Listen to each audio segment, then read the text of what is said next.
his wife every time. So I'm like, this guy, everybody they seek for a house. You why know they sick now?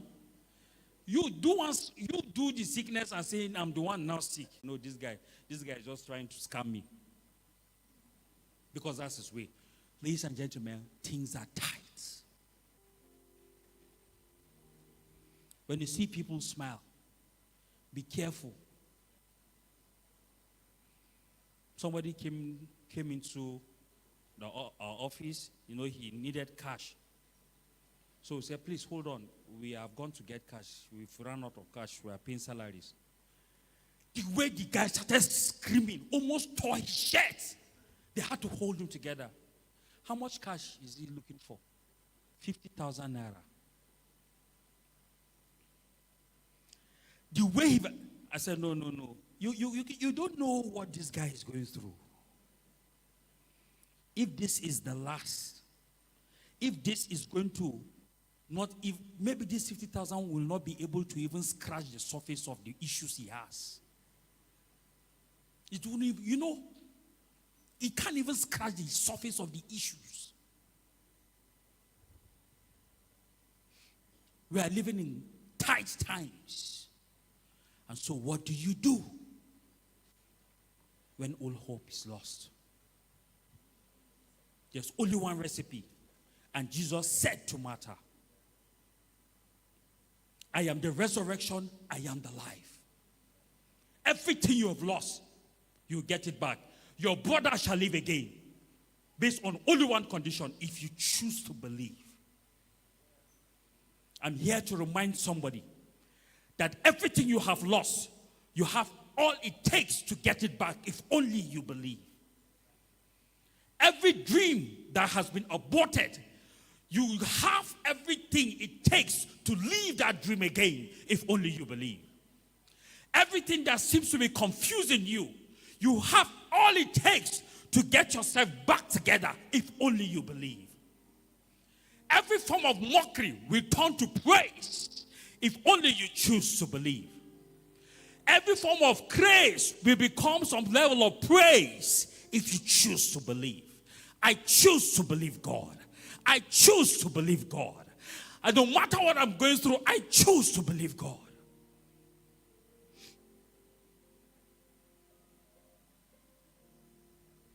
That story I told you of is one. There is another family. This one, the lady now works. She works for my mom. And my mom was querying her because she says that sometimes it's gari they take at home and sleep. And so she asked her, she said, you, when you cook here, don't you eat? I've never seen you for one day from your own share of food. Say, let me divide it into two and take some for my child. If you are a true mother, I would have seen that. So it's either you are not telling me the truth about the situation in your house. I don't believe your mother will do that. She said that if we want her to swear, she will swear. That's what they do. Until when she downloaded the state of her family. Because of this pain they have been going for years. All the children, none has gone beyond secondary school. The 3 daughters she has, all have children out of wedlock. The man that is ready to pay, they get. One has 3 from 2 different men. The man with 2 has taken his children. The one with 1 has taken his child. Anyone who is ready to satisfy their needs, they are ready to compromise.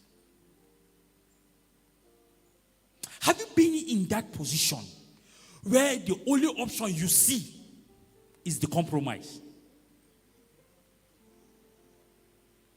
Have you been in that situation? You need this breakthrough badly, but the only option before you is compromise. When you hear those voices telling you, give to Caesar what belongs to Caesar, and give to God what belongs to God. Have you been there? Who told you that these ladies choose to live that kind of wayward life? Who told you they want to have that kind of legacy? But see where they are. Even with the compromise, they are barely surviving. They are not there yet. Will you make up your mind not to pick the option of the compromise, but choose to believe God? Ladies and gentlemen, the Bible says, having done all to stand, stand. It simply means there is a point where you will get to, you will know that there is nothing humanly speaking you can do. That is when you now tell yourself, this is for Jesus. When you get to that point,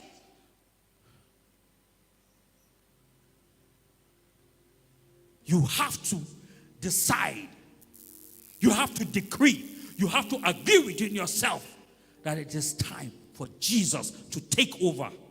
It is no longer what you can do. Let's wait and see what God is going to do. I love that getting to those points. I love it.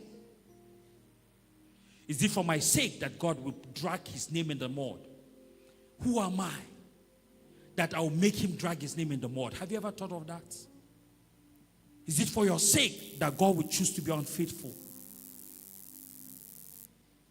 I forgot to showcase to us the definitions of hope that I got. Rock Media, do you have that? Let them just see. Hope. How best do we choose to define hope? Hope is an expectation of a desire. Expectation of a desire. You know, when somebody is in the hospital, you need to find information about their health status so that they can liberate them from that pain. They are unable to speak, and you now go checking their documents, checking their, hoping, just if you can just get any information to just save the day, to just save a life. That is hope. Hope has got some kind of force. It drives, it has a driving force. It makes you to do a lot of things in hope, in expectation. Yes, hope is a feeling of expectation and desire for a particular thing to happen. There's an expectation. Now, for us Christians, the expectations of the righteous shall never be cut short. So where did you get your definition that it is time for you to compromise or to lose hope or to give up? In Christendom, what is hope? Can we see that, Rock Media? In Christendom, hope is the confident expectation of what God has promised. And it is strength. And it is strength in his faithfulness. What this is saying is that as Christians, our hope is confidence and expectation of God's promises concerning us. However, this confidence we have is hinged on the faithfulness of God. We believe these things are going to happen to us because God is a faithful God. You can never find him on the side of unfaithfulness. So because of that credential of our basis,